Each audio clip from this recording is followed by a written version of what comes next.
Imagine a world where South Asian nations, home to nearly 1.7 billion people, thrive through seamless trade, unified currencies, and unrestricted movement. Why then has SAARC, the South Asian Association for Regional Cooperation, struggled to bring this vision to life? Once seen as a promising pathway to regional unity, SAARC has faced a series of setbacks: rising trade barriers, political tensions, and a lack of real integration. In today's video, we're diving into the untapped potential of SAARC, the reasons behind its gradual fall, and how this regional alliance could unlock a future where South Asia leads in unity and economic power. Stick around as we explore whether revitalizing SAARC is just a dream or a crucial step towards a stronger, more connected South Asia. The South Asian Association for Regional Cooperation, SAARC, has been facing serious challenges for years, and recent developments suggest it may no longer be viable. The annual SAARC Foreign Ministers meeting, usually held alongside the United Nations General Assembly, didn't happen in 2022 or in 2021 due to disagreements over allowing the Taliban to participate. The last SAARC summit was back in 2014 in Nepal, and since then, attempts to hold one have stalled, notably when India declined Pakistan's 2016 invitation after the Pulwama attack. With SAARC needing unanimous decisions to function, this ongoing tension between India and Pakistan has left the organization paralyzed from the start. Despite some achievements like establishing regional centers on agriculture, energy, and disaster management, as well as the South Asian University in New Delhi, South Asia, remains one of the least connected regions globally. Intra-SAARC trade makes up just 5% of the region's total trade, compared to 25% in Southeast Asia under ASEAN. Trade with India dominates in South Asia, and other countries have little exchange with each other. For instance, Bangladesh's trade with India represents about 90% of its regional trade, while trade with other SAARC members is minimal. SAFTA, the South Asian Free Trade Area, has done little to change this, and logistical costs remain high even within the region. During the COVID-19 pandemic, SAARC countries created an emergency fund led by India's Prime Minister Modi, which raised around $21.6 million. However, the SAARC Secretariat reportedly had no information on the fund's progress, reflecting its limited coordination role and suggesting that SAARC has been nearly defunct since 2014. India's ruling party, the BJP, did not even mention SAARC in its 2019 manifesto, instead signaling support for forums like BIMSTEC, which excludes Pakistan, to strengthen regional cooperation. With Afghanistan now under Taliban rule, SAARC members are further divided on whether Afghanistan should remain in the organization. Although Sri Lanka and Nepal have pushed for a SAARC summit, progress seems unlikely without India's involvement, given its central role. Given SAARC's limitations, smaller technical groupings like BBIN Bangladesh, Bhutan, India, Nepal, or BIMSTEC could offer a more effective way forward. For example, South Asian countries with common interests could set up collaborative initiatives on specific issues like hydroelectric power, climate change, or disaster management, with coordination between relevant ministries or government-affiliated think tanks. While these sub-regional technical collaborations may not entirely replace SAARC, they might offer a more practical path for effective cooperation on shared challenges. The SAARC Charter was signed in Dhaka on December 8, 1985, creating the South Asian Association for Regional Cooperation SAARC. SAARC now has 9 observer states and 8 member states: Afghanistan, Bangladesh, Bhutan, India, the Maldives, Nepal, Pakistan, and Sri Lanka are the 8 members. According to the SAARC Secretariat website, the 9 observer states are the United States of America, US, Australia, China, the European Union, Iran, Japan, South Korea, Mauritius, and Myanmar. In 2021, SAARC accounted for 5.2% of global revenue, 21% of the world's population of about 8 billion people, and 3.5% of the world's land area. Possibly the only regional organization in the world with a larger number of observer members than full members is SAARC. China is now a SAARC observer member, but it has indicated interest in becoming a dialogue partner first, then a full member. The beginning and closing sessions of SAARC summits are open to observer states. Additionally, member states have the option to include these observers in important initiatives pertaining to economic cooperation, agriculture, energy, health, and communication. The process of adding new observer members is currently on hold. There have only been 18 summits since SAARC was established 39 years ago, and the most recent one took place in Kathmandu in 2017. The 19th summit was scheduled to take place in Pakistan in 2016, however Bangladesh and Bhutan withdrew, as well after India declined to attend following a terrorist assault in Uri.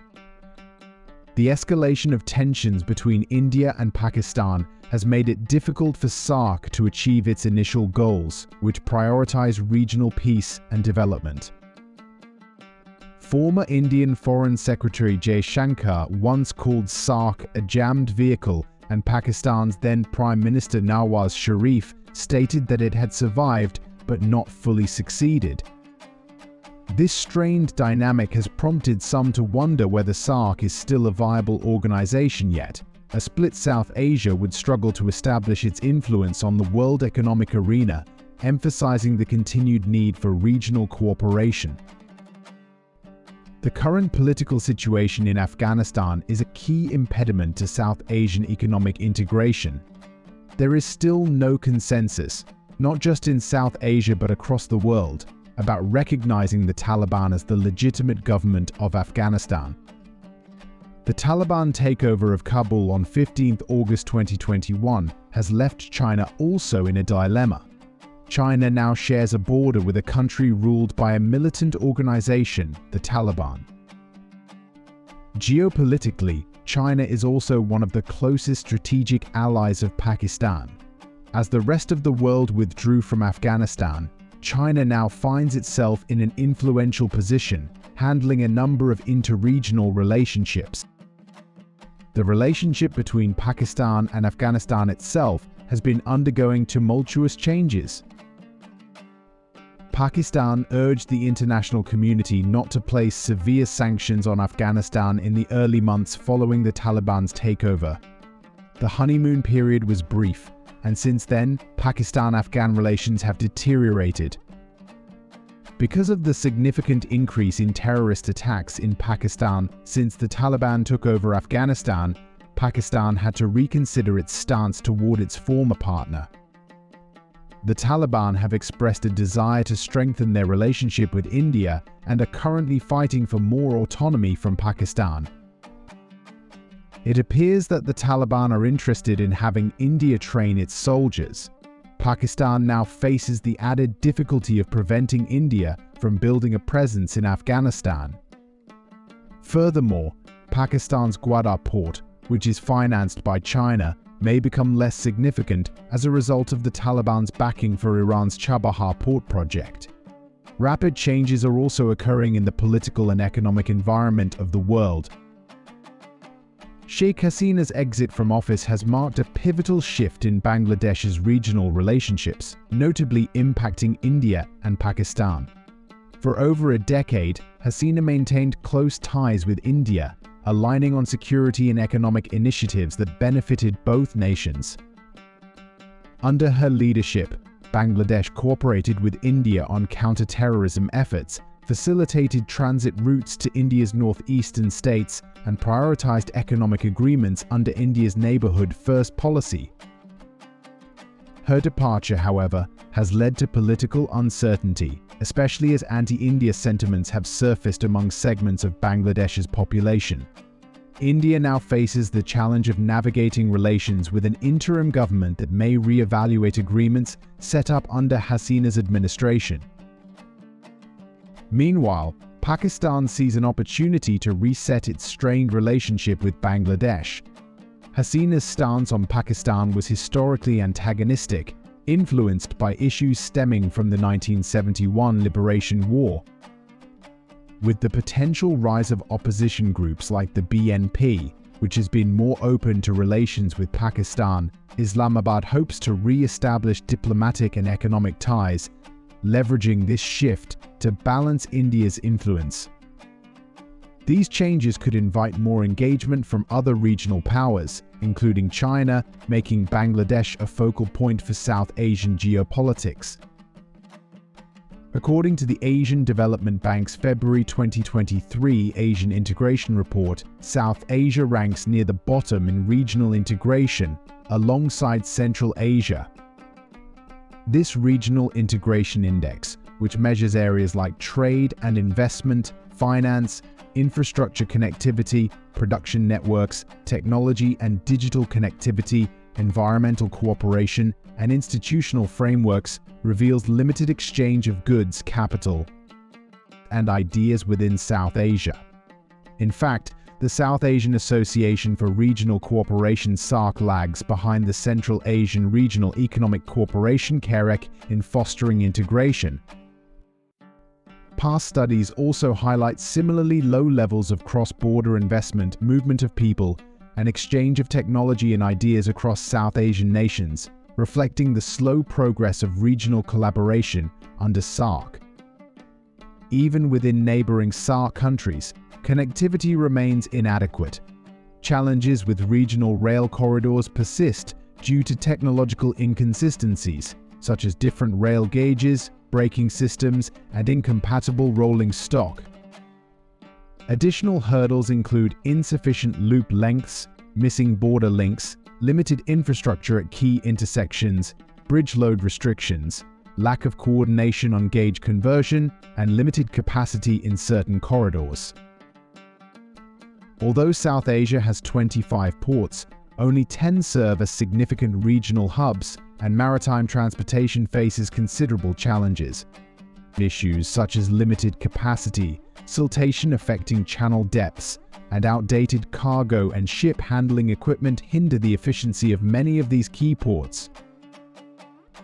A 2022 World Bank study shows that it costs 15 to 20% less for an Indian company to trade with distant countries like Brazil or Germany than with neighboring Bangladesh.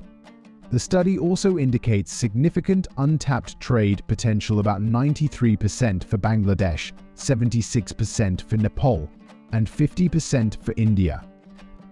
For example, transporting cotton from Pakistan to Bangladesh illustrates the current inefficiencies, while a shipment can take up to 40 days to reach Chittagong via Karachi, with transshipment through Colombo or Singapore. A direct rail route from Lahore through India to Dhaka could reduce transit time to just 4 days. This highlights how improved regional integration could benefit South Asia immensely. The challenges facing SAARC form a complex web of issues across its member states, yet if these nations approach regional cooperation with practical and genuine efforts, SAARC could still be revitalized to benefit the region's 1.7 billion people. Regional integration, as widely recognized, also fosters greater equity across countries in the region. Trade between SAARC nations has long faced significant barriers, including high protective tariffs, limited transport infrastructure across road, marine, and air routes, and most notably, a large trust deficit between India and Pakistan. A 2016 World Bank report indicated that intra-regional trade made up just 5% of South Asia's total trade, in stark contrast to 25% in ASEAN. Article 10.2 of the SAARC Charter poses a major hindrance to deeper integration, as it bars discussions on bilateral and contentious issues, impacting about 35% of intra-regional trade under sensitive lists and limiting the effectiveness of a free trade agreement. The South Asian Preferential Trade Agreement (SAPTA) could only succeed if Article 10.2 is significantly revised or removed entirely.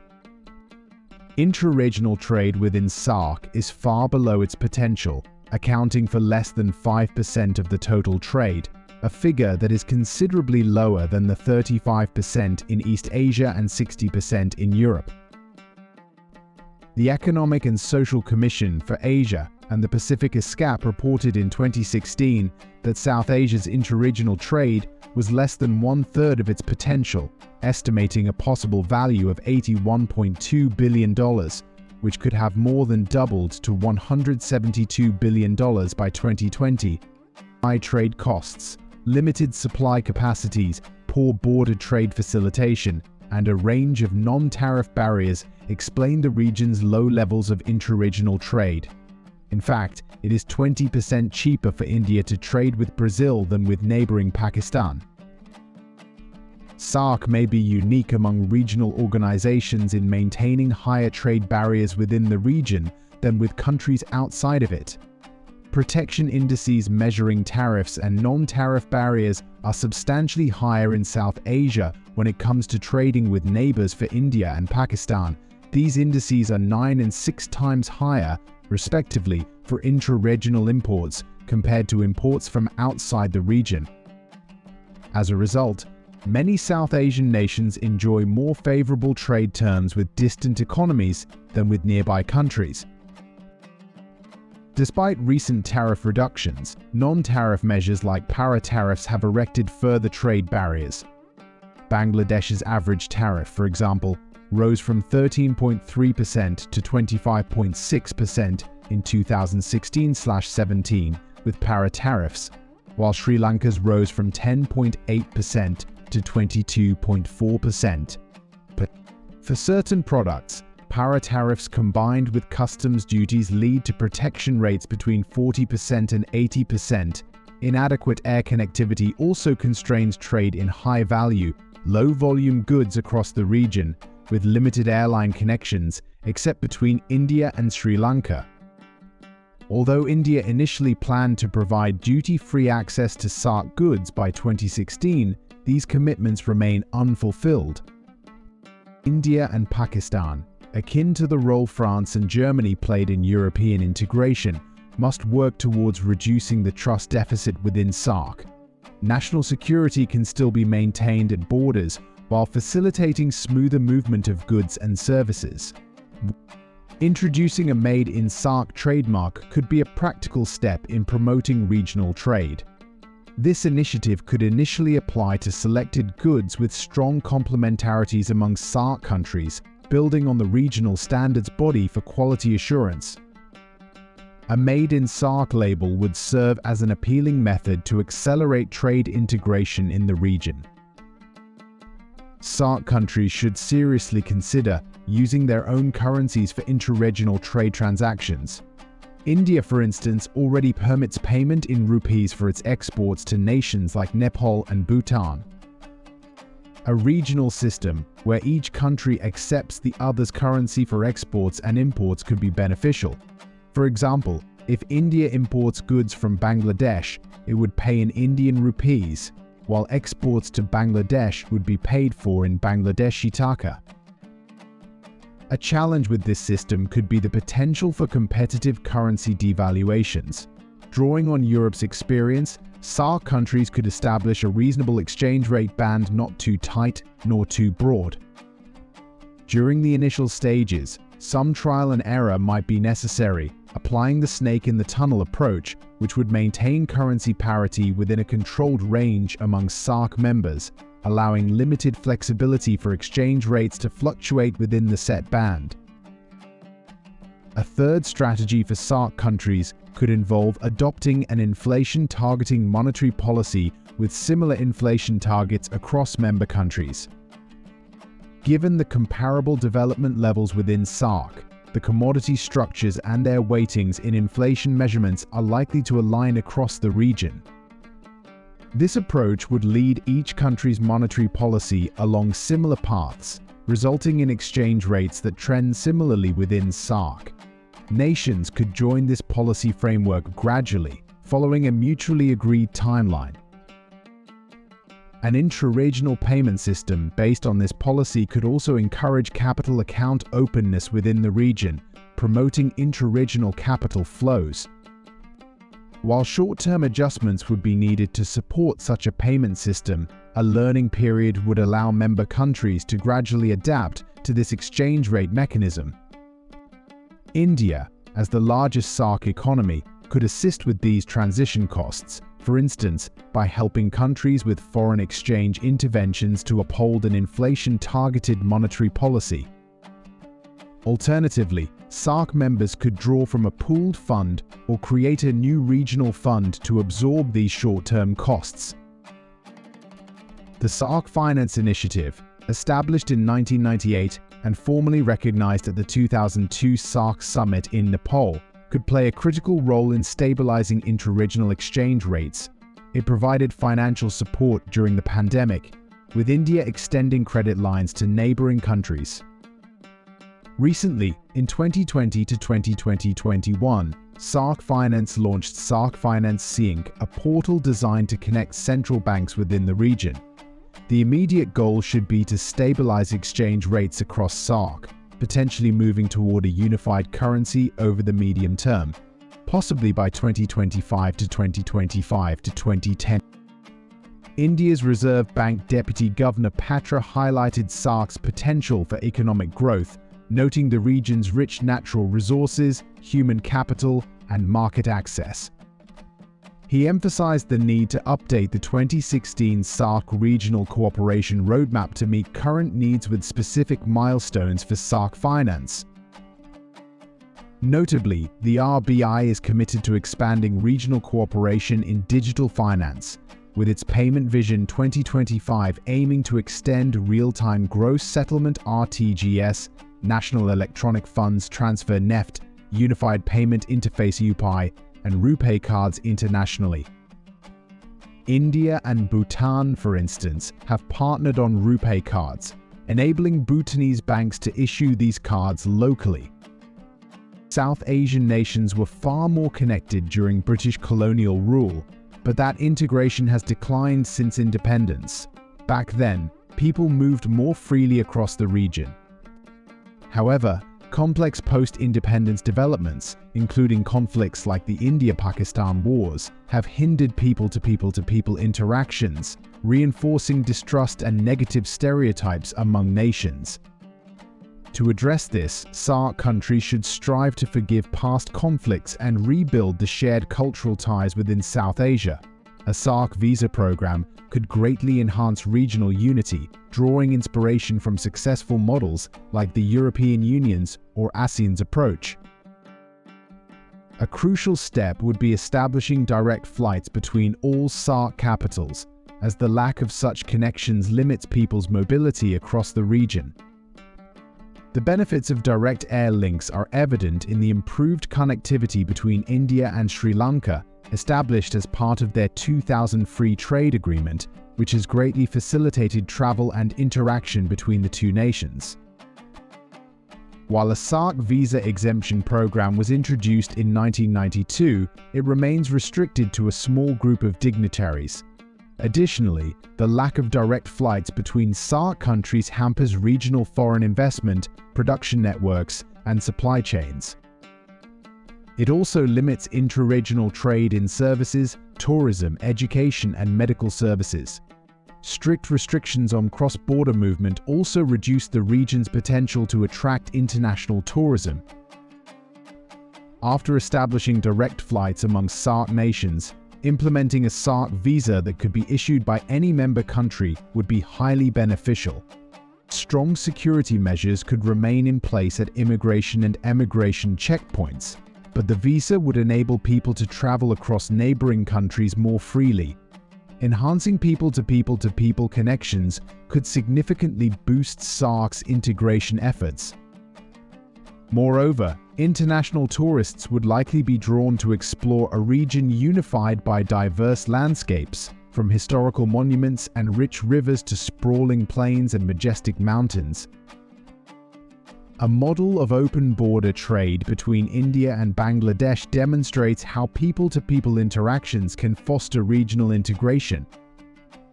The two governments simply allowed free trade at their shared land borders, initiating commerce through Haiti's local border markets where nearby communities on both sides can trade. This not only boosted formal trade between the countries but also helped curb illegal cross-border trading. Additionally, the Haats fostered goodwill, with a survey indicating that over half of the Indian respondents held a positive view of Bangladeshis, and a significant majority of Bangladeshis expressed positive sentiments toward Indians thanks to their interactions in these markets. Haits offer a promising model for other countries to consider in building mutual goodwill within SAARC. The South Asia Economic Students Meet, an annual event for the past 15 years that gathers students from universities across the region, is another excellent initiative. This conference allows young leaders to discuss development issues and form lasting friendships without national barriers, promoting valuable people-to-people connections and helping to bridge the trust deficit that exists among SAARC member nations and their citizens. In summary, SAARC's revival and its agenda for economic integration remain an important and promising goal. Uniquely, SAARC has more observer states than full members and enforces higher trade barriers within the region than with other parts of the world. Despite initial reductions in tariff barriers, rising non-tariff barriers have maintained high levels of protectionism, hindering trade between member countries. Financial integration has progressed even less than trade integration, and stringent restrictions on cross-border travel continue to limit interaction between South Asian people. While these challenges might deter some from pursuing SAARC's revitalization, they also highlight its untapped potential to improve the lives of 1.7 billion people.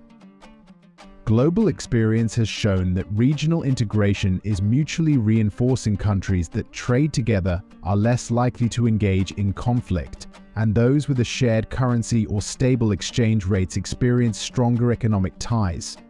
South Asia, with its deep cultural connections, aligns well with this model. A crucial step would be for India and Pakistan to take on significant roles in reducing the trust deficit and steering SAARC toward economic unity. Rather than replacing SAARC with initiatives like BIMSTEC, reviving SAARC would be more beneficial. Initiatives like BIMSTEC, with their project-focused approach, cannot replace the comprehensive, policy-driven integration that SAARC is capable of. They could complement but not substitute SAARC. Countries such as Nepal and Sri Lanka have consistently voiced support for rejuvenating SAARC. India's External Affairs Minister, S.